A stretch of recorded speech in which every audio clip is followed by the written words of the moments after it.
Bom dia, pessoal. Então, o meu desafio é falar um pouquinho com vocês aqui sobre a questão da economia, sobretudo a economia brasileira.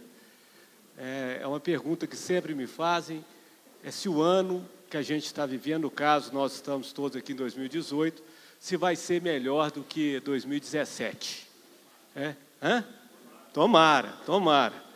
E essa é sempre uma pergunta difícil, porque são muitas coisas que se combinam para dar um resultado de um ano melhor do que o outro e vice-versa. Mas o fato é que nós estamos inseridos num contexto, num país, numa realidade, que a qualidade que a economia tem determina a qualidade de vida que cada um de nós vai ter. Eu vou dar um exemplo claro para vocês. Nós temos aqui na América do Sul um país que em 1990 era tido como um país super promissor, era um dos países mais promissores da América do Sul, que era a Venezuela. As pessoas tinham muita facilidade de viver na Venezuela, e hoje nós estamos assistindo um país passando por uma situação dramática, os venezuelanos imigrando para a Colômbia tendo de fechar a fronteira, não deixando as pessoas entrarem, quase 2 milhões de pessoas de um país de 30 milhões de pessoas não estão mais querendo viver lá, porque não tem condição, falta tudo. Eles começaram a fracionar tudo no supermercado. Até coisas que para nós aqui, a gente compra numa embalagem de 300 gramas, lá vende embalagem de 50 gramas, para poder dar, para distribuir para todo mundo. Então, quando a economia não funciona bem, é um drama generalizado na vida das pessoas. Um exemplo que eu dou é a Venezuela. O outro exemplo que eu acho bacana foi, eu e a minha esposa que está ali comigo, nós tivemos a oportunidade de visitar a Austrália. E nós ficamos ali próximo daquela igreja famosa, Hillsong, né? num daqueles bairros ali, também chamado Rio alguma coisa, não me lembro o quê. A Adriana saiu para fazer uma caminhada e encontrou com um japonesinho na rua lá, puxou assunto tal, e ela perguntou para o japonês se o japonês estava gostando de morar na Austrália. E o japonês fez uma pergunta para ela: qual outro país do mundo que você vê o engenheiro morando do lado do pedreiro numa casa desse padrão aqui? Nós estávamos num bairro, se fosse Brasília, padrão de Lago Sul. E lá era possível o engenheiro morar do lado do pedreiro. Por quê? Porque eles conseguiram, enquanto sociedade, construir uma realidade econômica que favorece as pessoas desenvolverem a sua vida bem. Então, dependendo do país, dependendo do lugar que nós estamos, nós podemos nos deparar com uma realidade econômica que favoreça nós desenvolvermos a nossa vida bem, ou podemos nos deparar com uma realidade econômica que dificulte a gente desenvolver a nossa vida bem. E o Brasil é um país desse assunto que eu diria um país bipolar.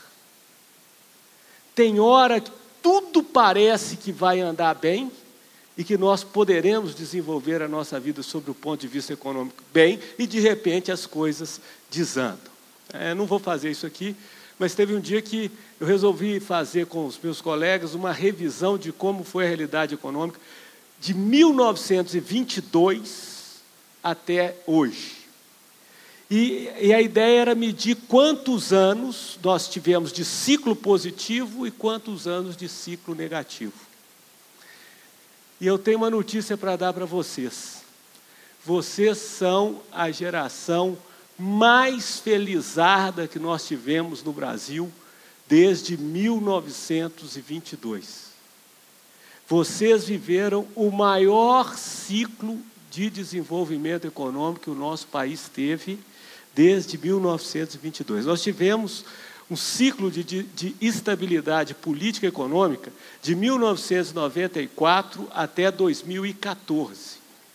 Vocês nasceram na época da abundância.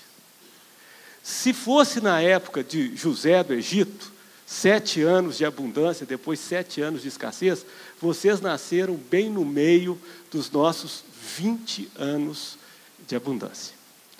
E isso, para mim, é motivo de muita alegria. Eu lembro quando eu sou um pouquinho mais velho que vocês, meus filhos são da idade de vocês, tirando aqueles assim, estou vendo uns ali que são da minha idade. Mas quando a gente estava vivendo hiperinflação, inflação de 89% ao mês, 89% de inflação ao mês, a gente não sabia o que fazer, e aí a Igreja do Senhor resolveu orar.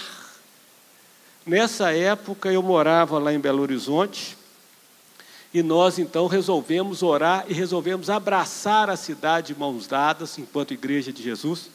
E aí não dava para ser só batista, presbiteriano, Assembleia de Deus, metodista, tinha de ser todo mundo, porque a cidade é meio grande. Então, para poder dar a volta na Avenida do Contorno, tinha de juntar as igrejas todas.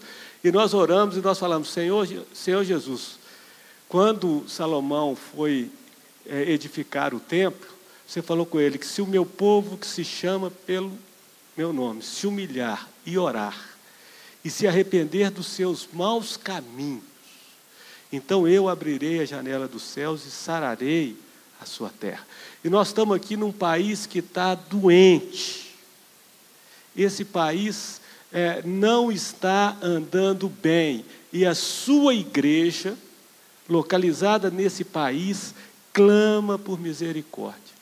E a gente não sabia como é que a gente poderia sair daquela situação terrível de inflação galopante, pessoas desempregadas, pessoas perdendo tudo, uma dificuldade enorme. E aconteceu algo extraordinário. Em 1994,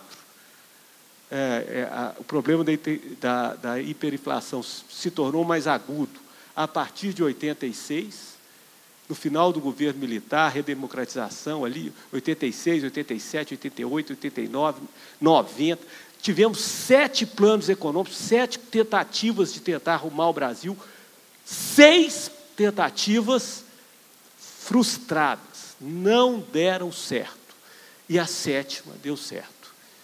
E depois dessa 7ª, nós tivemos 20 anos consecutivos de bênção de Deus sobre a nossa nação, que continua tendo muitos problemas, mas o problema econômico foi minimizado, e o problema político também foi minimizado. 20 anos de estabilidade econômica e política. E a pergunta é, depois de 2014, tivemos 2015, tivemos 2016, tivemos 2017. Estes 3 anos, a economia não rodou bem. Então, vocês começaram a sentir o que é uma economia que não roda bem.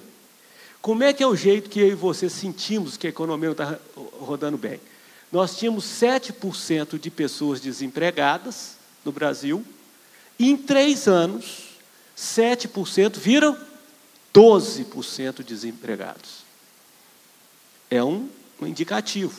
A economia rodando bem chega na minha vida e na sua vida através de quê? De emprego, de renda, de oportunidade. Quando você está trabalhando e tem gente fazendo oferta para você sair do seu emprego, é porque as coisas estão andando bem. Agora, quando você precisa de emprego e não tem como conseguir o emprego, é porque as coisas não estão andando bem. E aí, aqui entra a questão principal e a grande dificuldade de responder se 2018 vai ser melhor do que 2017. É porque ninguém sabe. Se alguém te falar que sabe, é mentiroso. Quantos aqui estudam economia? Faz curso de economia? Só um? São diversas escolas econômicas que muitas vezes não concordam entre si sobre o que deve ser feito. Um dos prêmios nobres de economia, que é o Amartya Sen, ele tem uma metáfora para mostrar a questão da dificuldade de chegar no entendimento sobre o método de avaliar a economia. Alguém que me ouve falar, eu gosto tanto dessa metáfora que eu já falei ela várias vezes, mas para aqui eu acho que poucos já ouviram. Ele escreveu um livro que chama Uma Ideia de Justiça, e ele vai tratar do problema da justiça sobre a ótica econômica. E ele conta a metáfora da flauta. Tem 3 meninos de 8 anos, 9 anos, 10 anos, brigando por uma flauta. 3 meninos, amiguinhos, brigando por uma flauta. E você vai ter de falar qual dos 3 vai ficar com a flauta. Você vai ter de falar qual dos 3 vai ficar com a flauta. E você, para poder dizer qual dos 3 vai ficar com a flauta, chega para o primeiro e pergunta assim, por que a flauta tem de ser sua? Aí ele vai olhar para você, com os olhos marejados, e dizer, porque meus 2 coleguinhas são ricos e eu sou pobre. Eu nunca tive um brinquedo na minha vida. E essa flauta é o primeiro brinquedo que eu vou ter na minha vida. Eu sempre sonhei em ter um brinquedo e nunca tive. Aí você, sensibilizado pelo argumento do menino, pergunta para o segundo menino, por que essa flauta tem de ser sua? Ele responde para você, por um motivo muito simples. Dos 3, só eu sei tocar. Se você der a flauta para os outros 2, essa flauta nunca vai poder ser bem utilizada. Ela não vai passar de um brinquedinho.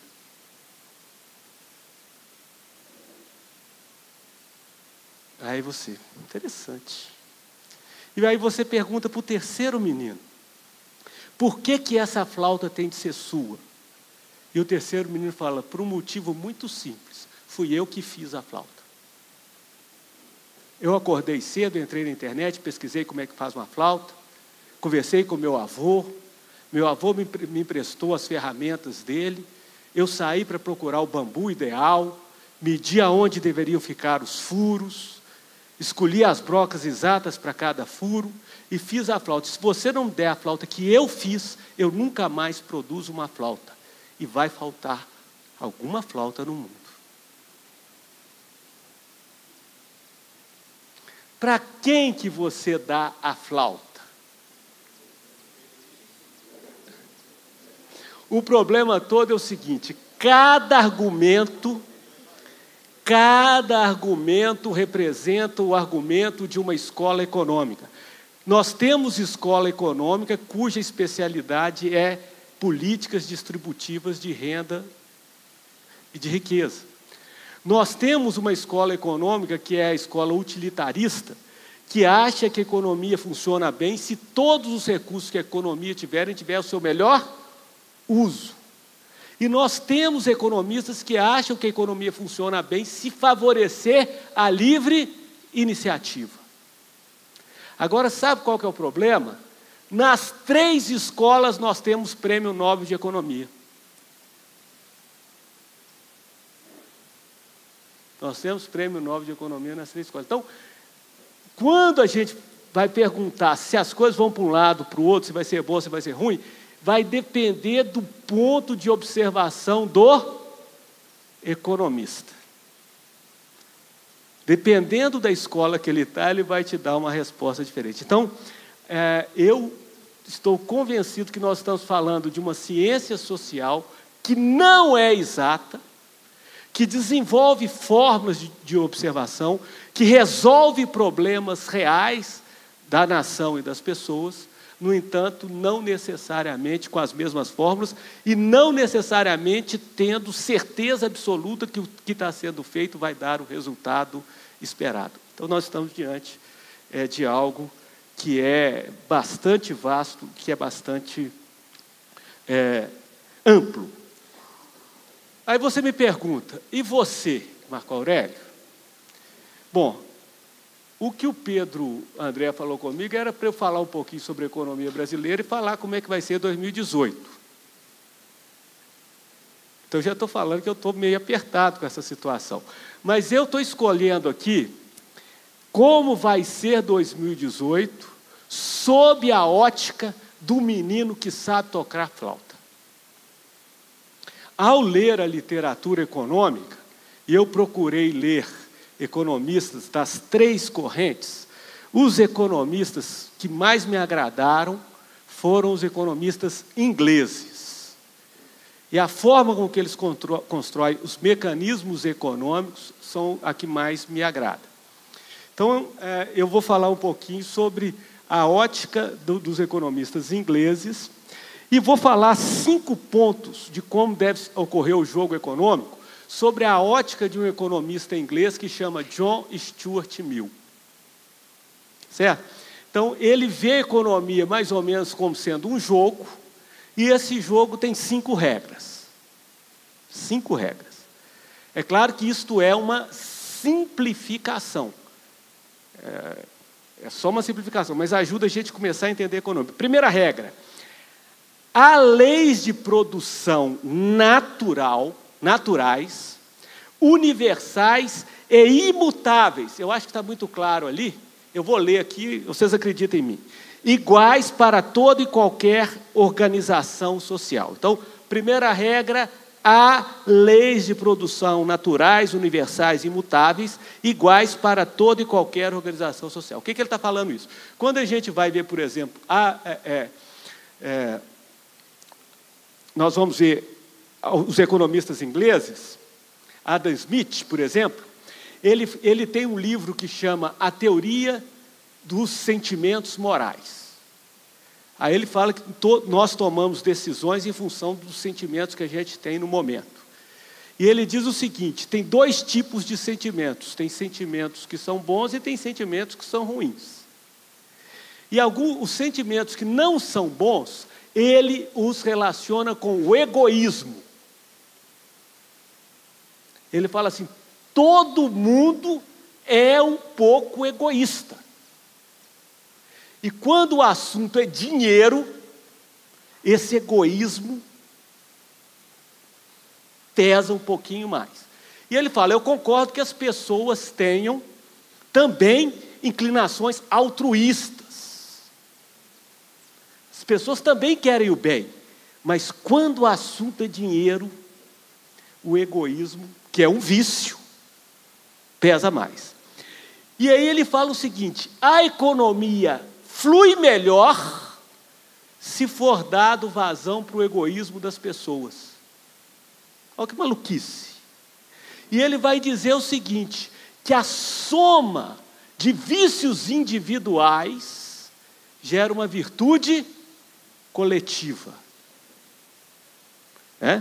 Quando a gente vem para o John Stuart Mill, o que ele fala?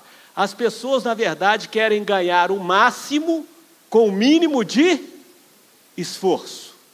Então, eu vou te falar um negócio. Olha, você tem 500 mil reais. Se você abrir uma padaria com 500 mil reais, acordar 3 horas da manhã para fazer pão, começar a trabalhar às 3 da manhã, 6 horas você abre a padaria para vender pão. Trabalha o mês inteiro, 7 dias por semana. No final do mês, você vai ganhar 5 mil reais. Ou você pega os seus 500 mil reais e aplica no Tesouro Direto, e no final do mês você vai ganhar 5 mil reais. O que você faz? As pessoas querem ganhar o máximo com o mínimo de esforço. Então, se você não tem dinheiro nenhum, você é um quebrado, está com fome e fala assim: olha, só tem um serviço para você aqui. Você vai capinar aquele pasto ali. E eu te pago 50 no final do dia. Bom, como não tem jeito de você ganhar 50 de um jeito mais fácil, o que você faz?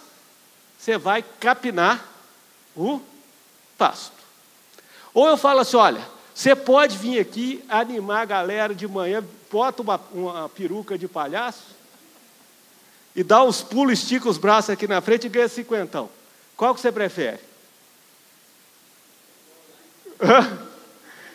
A gente tende a escolher o que é mais fácil para nós. Aí vai entrar a questão de vocação. Mas esse princípio do Stuart Mill é o seguinte: há leis que são naturais. Há leis que são naturais. Lá na Venezuela, um dos problemas que a Venezuela teve é que ela resolveu ela padronizar, tabelar quanto que o empresário pode ganhar. Então ele chegou e falou assim: olha, os preços estão congelados. Bom, se está congelado, não pode vender mais, não pode expandir o lucro. Os custos sobem com a inflação, chega uma hora que vai ter prejuízo para os empresários. E os empresários começaram a fechar as empresas na Venezuela. Aí convidaram o nosso presidente Lula, foi dar uma assessoria lá para o nosso presidente Maduro, convidou o Henrique Meirelles para ir lá. Chegou lá, desculpa, o Chaves, ainda era o Hugo Chaves. O Hugo Chaves falou, eu estou com um problema aqui na Venezuela, Meirelles. Qual que é? Os empresários aqui são muito preguiçosos. Eles não gostam de trabalhar. E eles estão fechando as suas indústrias. Isso é um absurdo. O povo está precisando de bens, de consumo, de alimentos, etc. E os caras fecham a indústria. Aí o Henrique Meirelles disse, você já pensou na hipótese de deixar eles terem um lucro? Ele falou, aí querer demais. A pessoa tem de produzir pelo bem geral da nação. O que o Stuart Mill está falando aqui é o seguinte, essa lei de que as pessoas querem ganhar o máximo com o mínimo de esforço, ela é natural, universal e é imutável. E se você não deixar isso acontecer, a economia para. John Stuart Mill, alguns economistas importantes, Adam Smith, etc. A segunda regra do jogo, há princípios distributivos que dependem de instituições humanas mutáveis e determinadas pelo próprio homem. Então, o que ele fala é o seguinte, as pessoas saem de casa para ganhar dinheiro movidos por sentimentos naturais, mas precisa ter alguém que obrigue ele a dividir. Os princípios distributivos não são naturais. De fato, o Estado precisa nos ajudar a distribuir o que a gente ganha. E como é que ele faz? Ele cobra imposto e redistribui em serviços públicos o imposto. Porque se for esperar que as pessoas distribuam o que tem de livre e espontânea vontade, não vai rodar. Então, a primeira regra desses ingleses é essa, a segunda é que tem de distribuir, só que pela ação do Estado. Os bens produzidos segundo princípios universais e distribuídos segundo princípios escolhidos são trocados através da compra e venda com base em valores. Valores esses estabelecidos por princípios próprios de uma sociedade que compra e vende. Então, cada sociedade fala o que é importante para ela e o preço é em função da importância que você dá para a coisa. Aquilo que a gente dá muita importância, fica com um preço mais caro. Aquilo que a gente não dá importância, fica com um preço mais barato. O processo de compra e venda gera o progresso. A produção, com base em suas leis naturais, aumenta a distribuição arbitrariamente escolhida, se fortalece. E a distribuição arbitrariamente escolhida se fortalece. O governo exerce, então, funções necessárias, que é forçar os mecanismos distributivos, e facultativas, que é, por exemplo, ser empresário. Eu achava engraçado o presidente Lula.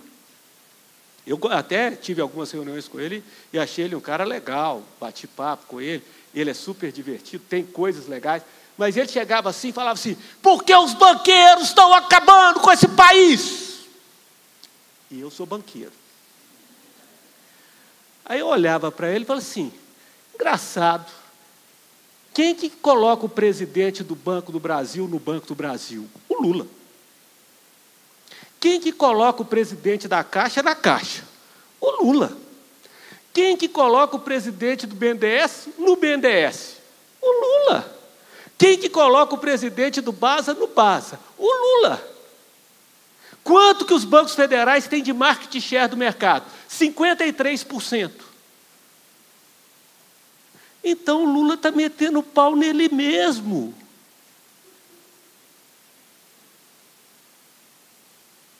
53% de market share dos bancos federais.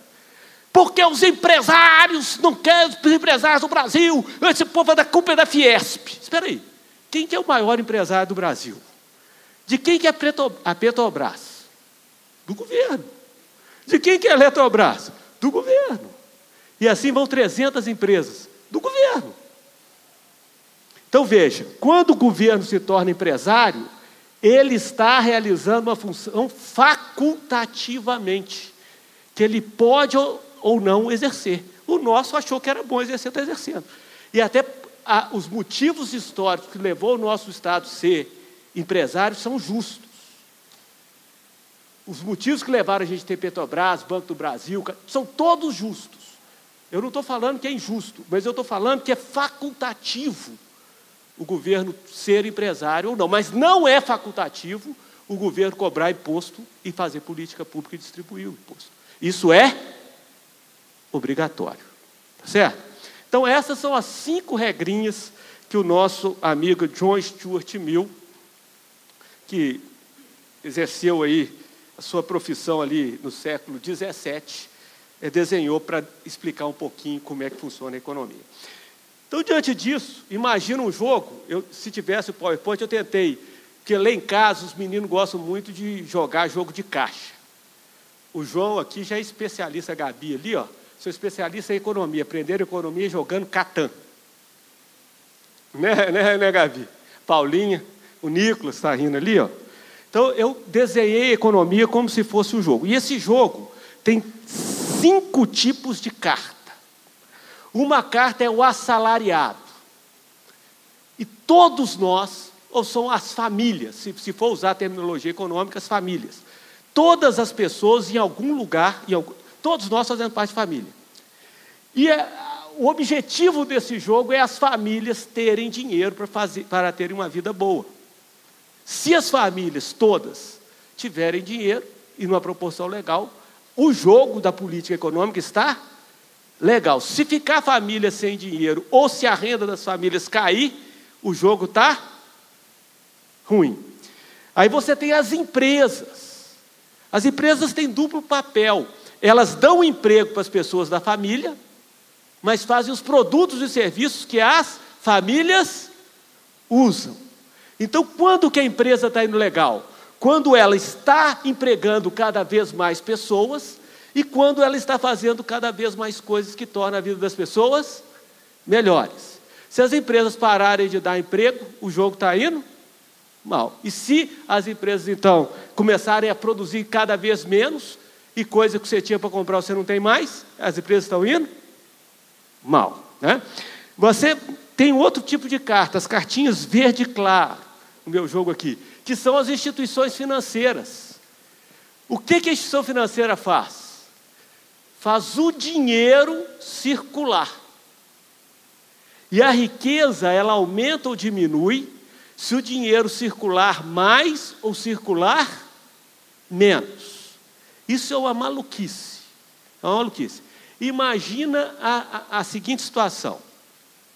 Um caminhão da Coca-Cola chega numa pequena cidade do interior. E o motorista está na dúvida se vai dar para ele fazer o circuito dele nessa cidade no mesmo dia. Então ele vai dirigir ao hotel e fala assim, eu quero fazer uma reserva de um quarto de hotel, que pode ser que hoje à noite eu precise. Aí a dona do hotel fala perfeitamente, a reserva é R$100. Ele vai dar R$100 de calção para a reserva e vai fazer o serviço dele. Quando ele sai, a dona do hotel estava devendo para o cabeleireiro R$50. Pegou e pagou o cabeleireiro R$50. O cabeleireiro estava devendo para o açougueiro R$50. Foi lá e pagou o açougueiro R$50. O açougueiro estava devendo para o posto de gasolina R$50. Foi lá e pagou o posto de gasolina. O posto de gasolina estava devendo para a mercearia R$50. E ele foi e pagou para a mercearia R$50. Mas quando o cara da Coca-Cola chegou na mercearia, cobrou o engradado de Coca R$50 que o cara da mercearia pagou para ele. Você notou que os R$100, e depois eu cortei os 150, cada hora que ele mudou de mão, ele agregou valor, ele agregou um serviço, ele agregou uma coisa. Então, o que ocorre é o seguinte, a quantidade de dinheiro que está aqui, gente, enquanto mais ela rodar, mais riqueza ela gera. E quanto mais ela ficar parada, empossada, menos riqueza ela gera. Então, essa cartinha aqui de sistema financeiro é a cartinha que ganha pontos se fizer o dinheiro rodar e perde pontos se não deixar o dinheiro rodar. É claro que ele cobra pelo serviço, o serviço é juro. Se o juro for alto, o dinheiro roda menos. Se o juro for baixo, o dinheiro roda mais. O banqueiro quer juro alto e nós, população, queremos juro baixo, né? Mas a eficiência no jogo econômico da caixinha sistema financeiro pertence está relacionado com o jogo rodar. Tem uma outra cartinha, verdinha clara, que é o resto do mundo. O país não está isolado. O país faz parte de um contexto muito maior. Então, se está faltando alguma coisa aqui, vamos admitir que teve um problema climático e acabou com o arroz no Brasil. E nós gostamos de arroz com piqui. Não, arroz então, puro. O que a gente faz? A gente compra arroz de alguém que produziu arroz. Ou faltou arroz na Argentina, eles podem vir cá e comprar arroz nosso. É ou não é? Então é importante um país estar comunicando com o resto do mundo. Quando ele traz de fora, ele resolve um problema de consumo interno, e quando ele produz para mandar para fora, ele gera emprego internamente e gera riqueza internamente. Então nós temos a quarta cartinha, que é a cartinha verde clara. E a última cartinha é o governo. Quando que o governo ganha ponto nesse jogo da boa política econômica? Primeiro, quando ele faz regras justas. Segundo, quando ele consegue construir políticas distributivas razoáveis e justas que fazem com que as pessoas, o conjunto das pessoas desse país, tenham uma condição mínima de vida. Mas ele também ganha ponto quando ele favorece o giro da economia. E aí nós temos uma questão aqui que é importantíssima. O governo, ele acaba tendo uma capacidade de influenciar no jogo desproporcional à capacidade que as famílias têm, que as empresas têm, que o mercado internacional tem, que os bancos têm. Nesse jogo, o ente com mais poder de fazer o jogo rodar bem ou rodar mal é o governo. Só para vocês terem uma ideia, quantas pessoas vocês acham que tem trabalho no Brasil? Quem chuta um número? Trabalho, que tem renda. Tirando aposentado, Bolsa Família, venda do trabalho, formal e informal. Quantas pessoas tem? 90 milhões de pessoas. 70 milhões ou trabalham nas empresas, ou trabalham ligado ao mercado internacional, ou trabalham nos bancos. 20 milhões trabalham no governo. 90 milhões de brasileiros com emprego, 20 milhões trabalham no governo. Eu estou falando poder público federal, estadual e municipal. Estou falando Forças Armadas, estou falando todo o sistema de saúde, estou falando todo o sistema de educação, estou falando todo o sistema de segurança pública, estou falando também as repartições públicas. 20 milhões, olha a força. Quem é o maior empregador do país? O governo. É o maior empregador do país. No entanto, no caso brasileiro, o governo é empresário. E aí a questão toda é o seguinte: dentro do nosso jogo tem uma quantidade limitada de dinheiro. Vamos colocar, nós temos 3 trilhões de reais para jogar o nosso jogo. E esses 3 trilhões, dependendo da forma que ele girar, a economia vai ser melhor ou vai ser pior, dependendo da forma dos 3 trilhões de reais. Só que o governo pode, por exemplo, captar parte dos 3 trilhões para ele. E como é que o governo faz para captar dinheiro para ele? Ele contrata dívida pública e paga uma taxa de juros, que aqui a gente chama no Brasil de taxa Selic. Se essa taxa for alta, o que acontece? As pessoas que querem ganhar o máximo com o mínimo de esforço fazem o quê? Vão e aplicam no governo. Aí o dinheiro sai de onde? Se o governo estiver pagando taxa baixinha, ia para fazer novas indústrias, fazer novas empresas, fazer novas fazendas, instituições sem fins lucrativos, etc. Mas se o governo paga muito, o dinheiro vai para ele e sai da atividade produtiva. Quando o governo baixa a taxa e paga pouco pela dívida pública, aí as pessoas falam: agora está rendendo 6,75% ao ano, é pouco. Acho que eu vou aumentar o investimento aqui, eu vou abrir a padaria. porque eu queria ganhar 50 por mês no governo, só vou ganhar 25, vou ter de abrir a padaria para poder manter os 50. E aí o que acontece? O dinheiro sai, que estava indo para o governo, e vai para a atividade produtiva. É claro que tudo isso é simplificação, mas eu só estou tentando mostrar que o governo tem uma capacidade desproporcional aos outros atores de fazer a dinâmica econômica. E ele perde essa capacidade, sabe quando? Quando ele gasta mais do que arrecada. Quando o governo começa a gastar mais do que ele arrecada em imposto, ele tem duas alternativas. Alternativa A, emitir moeda para cobrir o rombo.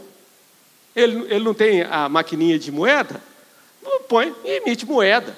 Só que se tiver mais moeda para a mesma riqueza, gera inflação. Inflação dá problema. Qual que é a outra alternativa que ele tem? Aumentar a receita dele. Como é que aumenta a receita? Aumenta o imposto. Só que imagina, você tem uma padaria, o banco que eu trabalho, nós demos 173 milhões de reais de lucro no banco esse ano e pagamos 250 milhões de imposto.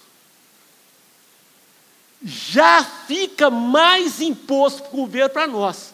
Se a gente for incompetente, a gente quebra. E nós estamos fora, o governo continua aí. Então, enquanto maior é o imposto, menos estimulado as pessoas ficam para trabalhar. Ou então fogem para a informalidade para sair do imposto. E aí bagunça o jogo. Tá certo? Então, quando a gente analisa a problemática brasileira, nós tivemos vários ciclos econômicos bons. Por exemplo, tivemos um ciclo econômico bom no governo Getúlio Vargas, que se esgotou porque o governo começou a gastar mais do que arrecadava. Aí tivemos uma série de crises. Depois tivemos um outro momento bom com Juscelino Kubitschek. Construiu Brasília, desenvolveu o Centro-Oeste. Esse ciclo do Juscelino Kubitschek se esgotou porque o governo gastava mais do que arrecadava. Depois nós tivemos o governo militar, o milagre econômico do governo militar, que se esgotou porque o governo começou a gastar mais do que arrecadava. Nos outros casos, o governo gastou mais e emitiu moeda. No governo militar, falou, é só não emitir moeda. Aí ele foi pegar dinheiro emprestado. Como não tinha dinheiro emprestado dentro do Brasil, ele pegou dinheiro emprestado lá fora. E gerou a crise da dívida externa, que foi o legado do governo militar, que depois nós não conseguimos pagar a dívida externa, tivemos de emitir moeda, e aí a coisa foi desandada, né? E aí nós entramos nesse ciclo econômico, e o bom, positivo da redemocratização depois do Plano Real. E o que coloca esse ciclo econômico em risco? Mais uma vez, um governo que gasta mais do que arrecada.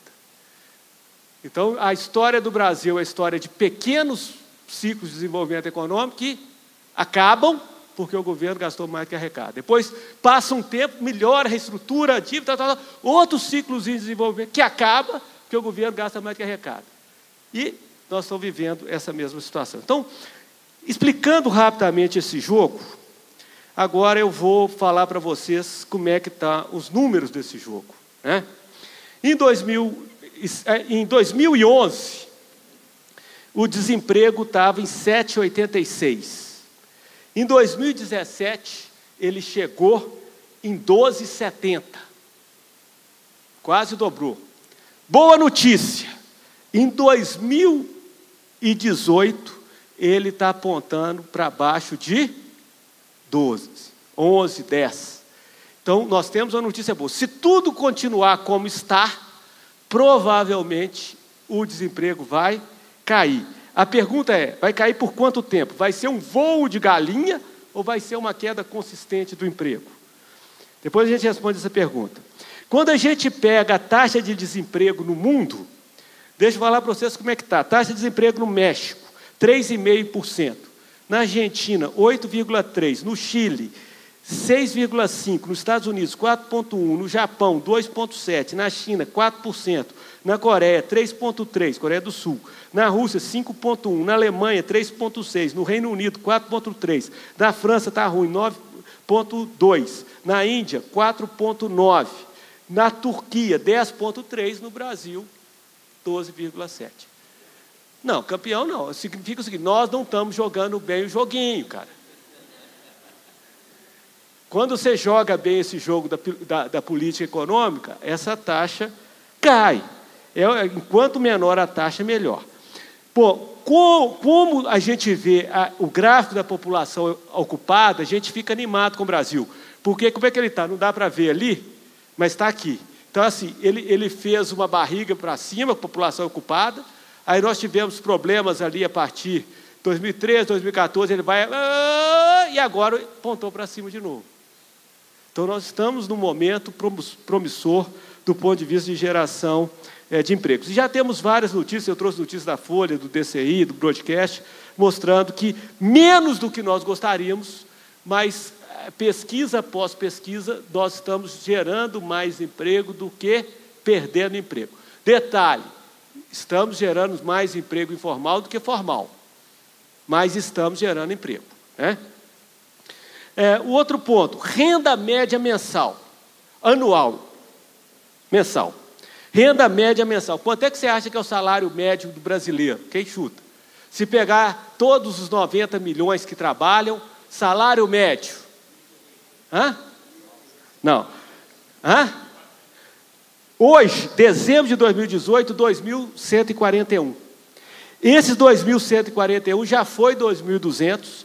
Depois, em função de faltar emprego, as empresas mandam embora e contratam mais barato, mandam embora e contratam mais barato, ele veio caindo, veio ali para 1.980 e já subiu, está em 2.141. Então, é outra notícia boa. Está gerando um pouquinho de emprego e o salário médio está aumentando. Se a gente joga bem esse jogo da política econômica, gera mais emprego e a renda média aumenta, né? Aqui eu trouxe um gráfico para mostrar onde que o pessoal trabalha, quantos têm trabalho por conta própria, quantos são empregadores, quantos são empregados, quantos são trabalhador doméstico, quantos são empregados do setor privado, quantos são empregados do setor privado com carteira assinada e tal, mas não tá, acho que ali está muito difícil de ver. Mas então a gente passa essa parte. Todos os setores industriais estão gerando emprego. Isso significa que a indústria de transformação está gerando emprego, a construção civil está gerando emprego, o comércio está gerando emprego, o serviço está gerando emprego, a agricultura está gerando emprego, está todo mundo gerando emprego. O problema é que está gerando pouco emprego, menos do que precisa. Mas o que você prefere? Está gerando menos do que precisa ou está encerrando os empregos que tem? Está gerando menos do que precisa. Então, notícia boa. Então, nós já temos duas notícias boas, né? Diminuindo o desemprego, melhorando a renda, todos os setores da economia estão gerando emprego. Trouxe aqui também notícias gerais para vocês verem.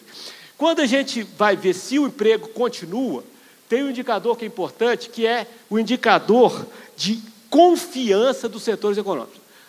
Por que o indicador de confiança é importante? Porque se o empresário acha que as coisas estão melhorando, ele faz a fábrica nova. Se ele acha que as coisas estão melhorando, ele abre uma loja nova. Se ele acha que as coisas estão melhorando, ele empreende. Se ele acha que as coisas não estão melhorando, ele fica... Aliás, a regra do Stuart Mill é o seguinte, as pessoas querem ganhar o máximo com menor esforço e, tendo ganho, tem medo de perder. Quando você ganha, você quer proteger o seu. Então, você não vai tirar dinheiro do lugar seguro e pôr um lugar arriscado. Então, o que a gente tem? No setor de... esse indicador, ele vai de 0 a 200. Quando o índice de confiança está abaixo de 100, é porque é ruim. Quando está acima de 100, é bom. Mas o de serviço está em 98. Está abaixo de 100 a confiança. Mas já teve em 80, melhorou. O do consumo está dando 99. Já teve 80, melhorou. O da indústria está dando 100. Já teve a 80, melhorou. O do comércio está dando 98, já teve 80, melhorou. Então, as pessoas começam a ficar mais animadas com a nossa economia. Isso significa que, no futuro próximo, esse índice de confiança pode subir e continuar a geração de empregos. Aí a gente olha se as pessoas estão investindo, né? Em setembro de 2015, nós estávamos com investimentos na casa de 70 bilhões de reais. Em outubro, nós chegamos a 78 bilhões de reais. Por quê? As pessoas estão investindo porque acham que vão ganhar dinheiro ao investir. Isso aqui é investimento no setor privado. Tá? Quanto vocês acham que os empresários estão investindo hoje? Em bilhões. Eu falei aqui 70 bilhões. Hoje estão investindo quanto? 40,3 bilhões. No entanto, em março de 2017 estavam investindo 33 bilhões, em junho de 2017 estavam investindo os mesmos 33 bilhões. Aqui é o seguinte, a taxa de investimento sobre o PIB tem de 17%. Essa taxa é boa, né? Só que cerca de 13% do PIB em investimento é investimento de manutenção da estrutura instalada. Só ali acima de 12%, 13% que o investimento é coisa nova. Mas já está em 17%, é uma coisa legal também. Bom, aí a gente entra, continuando nas empresas privadas, está tendo geração fixa, bruta de capital fixo, que é a medida de investimento. E com essa coisa toda, a gente está com a perspectiva para 2018, nós vamos ter crescimento econômico em 2017. 2017 foi um ano, como eu falei, ele foi ruim até metade do ano de 2017, até junho estava ruim, e a partir de julho de 2017 começou a virar tudo para cima. Esses indicadores que eu estou lendo começaram a virar para cima. Então, nós tivemos o segundo semestre de 2017 bom. Isso permitiu que em 2016, o PIB global do país em 2016 foi negativo em 3,5%, na agropecuária 4,3%, na indústria 4%, no serviço 2,6%. Nós estamos achando que em 2017 esse 1,4% vai ser assim. A agropecuária cresceu 12%, a indústria 0,1% e o serviço 0,4%. O agronegócio puxando a economia brasileira. E achamos que em 2018 o PIB vai crescer 3%, 1% a agropecuária, 3,4% a indústria e 2,5% o serviço. Aí a gente entra no sistema financeiro nacional, isso é uma vergonha nacional, eu trabalho nele. As taxas de juros praticadas nos bancos brasileiros são absurdas. Eu lembro que eu trabalho em banco cooperativo, faço parte de uma confederação internacional de bancos cooperativos, que tem banco no mundo inteiro. A gente foi visitar os nossos colegas cooperativistas lá da Alemanha. Aí fomos conversar sobre CDC, Crédito Direto ao Consumidor. Na época, a taxa de juros do CDC no Brasil estava módicos 12% ao mês. Aí ele vai e eu pergunto para ele, quanto é que está a taxa do CDC aqui na Alemanha? Ele falou assim, está meio alta. Eu falei, 6%. 6% ao ano, ele é 6% ao ano. Então você tira um CDC para comprar uma geladeira, juro na Alemanha, 6% ao ano. Falou assim, e no Brasil quanto é que é? Eu falei, 15%. 15%? Eu falei, ao mês. Meu Deus do céu! Maluquice. As taxas de juros no Brasil são absolutamente malucas. No entanto, a inadimplência no Brasil tem uma correlação com a taxa alta. Nós tivemos aqui a inadimplência chegando em 2016 a 4,2%. O banqueiro só ganha depois que a taxa passa de 4,2%. A partir daí que ele ganha, porque até 4,2% é para ele cobrir os que deram calote. Certo? Então, nós temos uma situação de taxa alta, o sistema bancário brasileiro não favorece um giro rápido de dinheiro, e é um dos problemas que a economia precisa resolver, e com a queda da taxa de juros Selic a 6,75, abre as portas para começar a corrigir parte desse problema. Em função dos 3 anos de crise, e banqueiro é o seguinte, banqueiro, vocês acham que eu sou economista? Eu não sou economista, eu sou administrador. Aí, por que você está falando de economia para nós? Porque eu tenho de ficar lendo esses gráficos aqui para saber se a gente empresta ou não empresta dinheiro. Porque se a economia está ruim e eu empresto dinheiro errado, eu vou perder o dinheiro. Então, eu sou, na verdade, um leitor de economia, não sou um economista. Tá certo? E o que aconteceu com o conjunto dos bancos em 2015, 2016, 2017? Emprestaram menos que tinham emprestado em 2014, mostrando que o giro do recurso por empréstimo foi menor. Notícia boa de novo, o empréstimo voltou a subir. Então, as pessoas voltam a ter emprego, a renda média aumenta e o empréstimo começa a aumentar. Ó, já dei 3 notícias boas para vocês. Está parecendo que 2018 vai ser um ano bacana, né? E aqui eu tenho um mapa do spread bancário. O que é o spread bancário? É o seguinte, o banqueiro, ele capta, ele paga as aplicações das pessoas para as pessoas depositar o dinheiro no banco, não paga? E depois ele empresta, né? O spread é quanto é que ficou para o banqueiro, tá? O spread é o que ficou para o banqueiro, em grosso modo, porque tem de tirar inadimplência, tem de tirar imposto, mas o que ficou bruto para o banqueiro.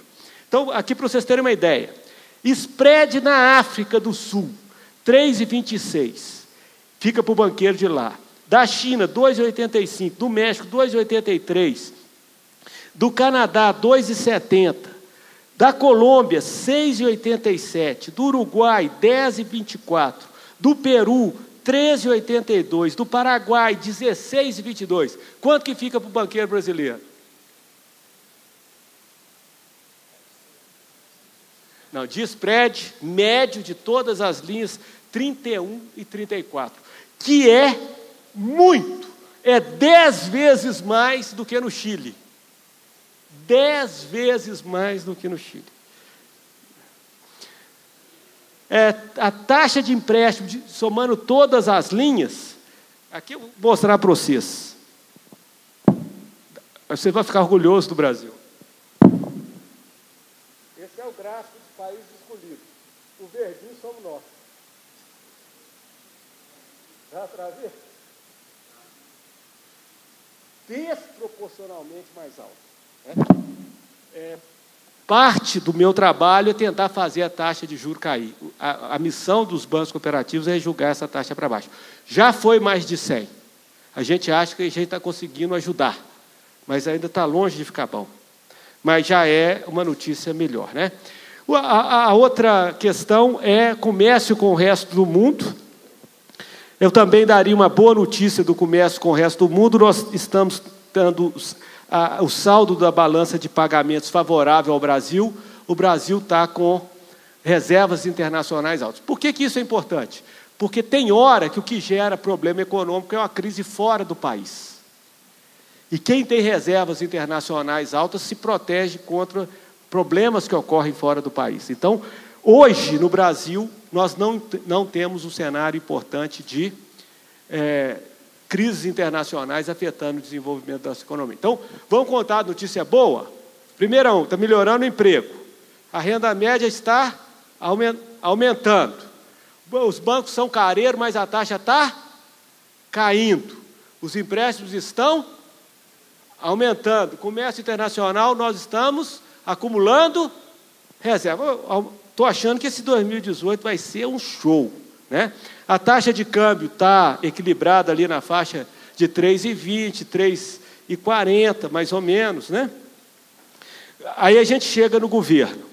Notícias boas do governo. A política monetária brasileira começou a dar resultado. Nós trabalhamos com o sistema de meta de inflação. A média da meta de inflação é 4,50.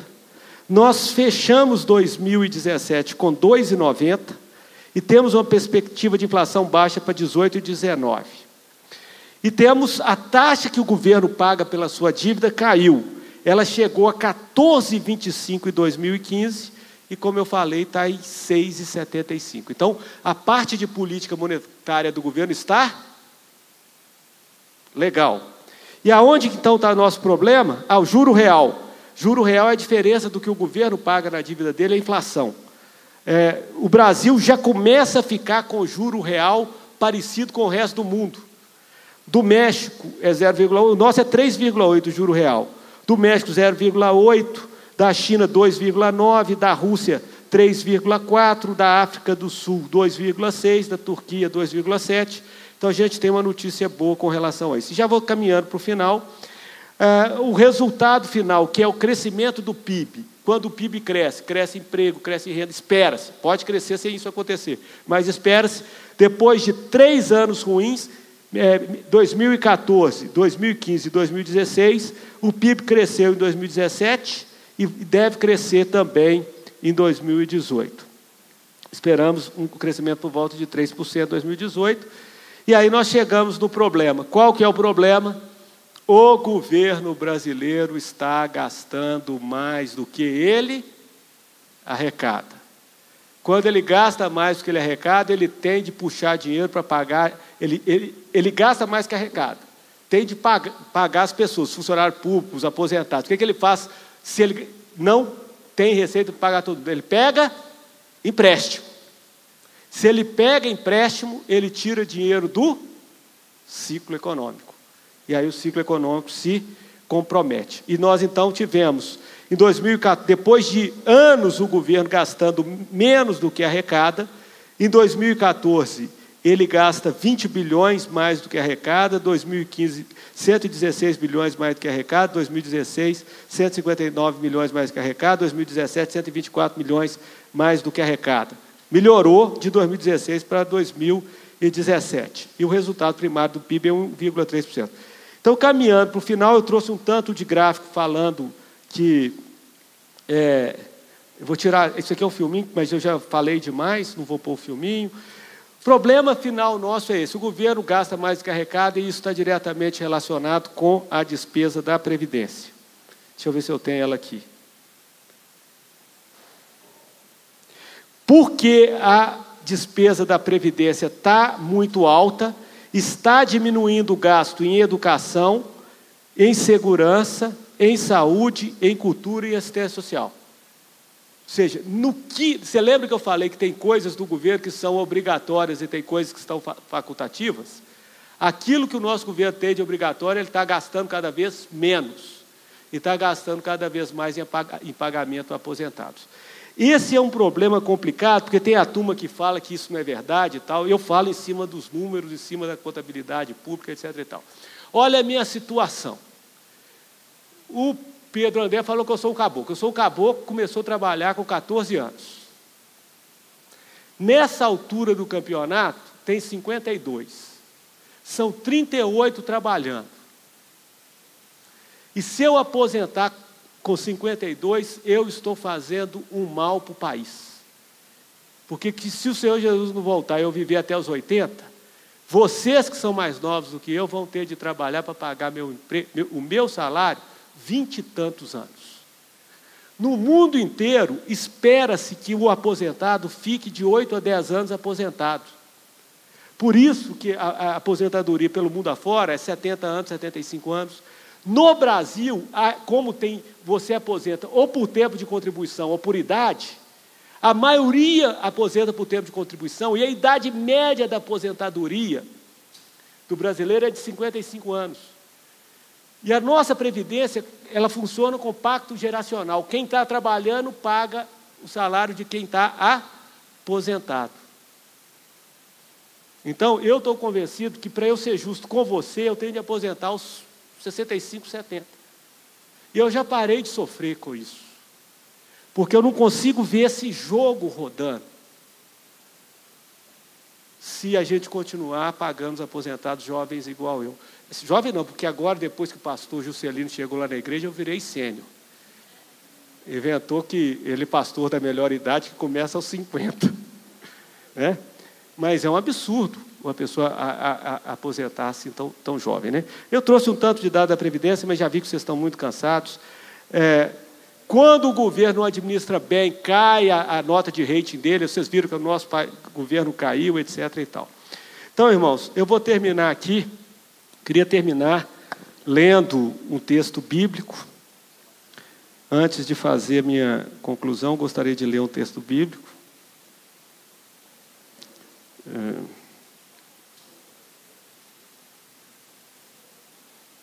Que está em Tiago.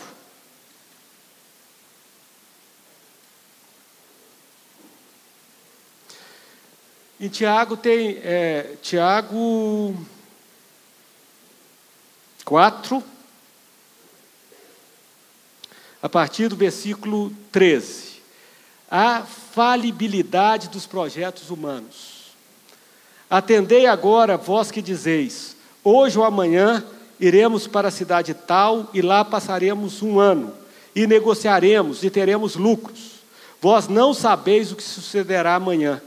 Que é a vossa vida? Sois apenas como neblina que aparece por instante e logo se dissipa. Em vez disso, deveis dizer, se o Senhor quiser, não só viveremos, como também faremos isso e aquilo. Agora, entretanto, vós jactais das vossas arrogantes pretensões. Toda jactância semelhante a essa é maligna. Portanto, aquele que sabe que deve fazer o bem e não o faz, está em pecado. Então, irmãos, eu estou falando essa questão toda da política econômica. Falei sobre o meu ponto de vista, não sou dono da verdade, mas eu estou vendo um Brasil que melhora a cada dia, mas mesmo estando melhorando, ele tem uma ameaça no horizonte. E essa ameaça vem do desequilíbrio fiscal. E só tem um jeito de resolver o desequilíbrio fiscal sem uma revolução, sem guerra, sem pessoas perderem a vida, que é as pessoas votando melhor do que votam. Então, eu não quero fazer nenhuma campanha política aqui, mas eu diria para vocês o seguinte: ouça o que os candidatos a presidente têm a dizer e favoreça aquele que tem o remédio amargo para dar, que é o remédio das reformas que façam com que o Estado brasileiro gaste menos do que arrecada. Porque enquanto isso não acontecer, nós vamos viver de voo de galinha em voo de galinha. A galinha voa, a gente acha que está tudo muito bom, a galinha pousa, e aí fica tudo muito ruim, né? Mas acima disso tudo está o nosso Deus. O nosso Deus tem um plano para esse país, o nosso Deus tem um plano para mim, para a sua vida. Quando o nosso Deus resolveu nos dar 20 anos de prosperidade, Ele deu, né? Quando Ele resolveu colocar os 20 anos de prosperidade em dúvida, Ele colocou. Então eu quero terminar fazendo uma oração. Senhor Deus, nós estamos aqui falando de um assunto tão incerto, tão estranho para tantos de nós como é a economia. E, Senhor, nós queremos declarar que nós somos incompetentes a lidar com tanta complexidade, com tantas variáveis, com tantas teses do que é bom, o que é ruim, com tantas escolas que se colidem, mas nós sabemos que nós precisamos das pessoas que estudam isso, porque são elas que, de fato, operam o dia a dia da nossa economia e ela é necessária para que nós tenhamos a sua shalom. Por isso, Senhor, eu peço que o Senhor dê sabedoria a cada um de nós nesse ano eleitoral e que o Senhor tenha misericórdia desse país e derrame sobre esse país as tuas misericórdias para que nós possamos retomar, Senhor, uma normalidade institucional. Eu sei que a vida da economia perfeita vai ser só na cidade celestial, na cidade escatológica, não é em Jerusalém que o Senhor será o governador. E só lá, Senhor, que o leão vai pastar com o cordeiro, só lá que a criança vai brincar com a cobra, só lá que todas essas dores terão sido resolvidas. Mas aqui, Senhor, nesse mundo, tem uma Austrália, tem uma Dinamarca, tem uma Suécia, e tem nós, Senhor, tem misericórdia de nós. Nos ajuda o caminho, achar um caminho de melhor equilíbrio para o nosso povo, Senhor, em nome de Jesus. Amém.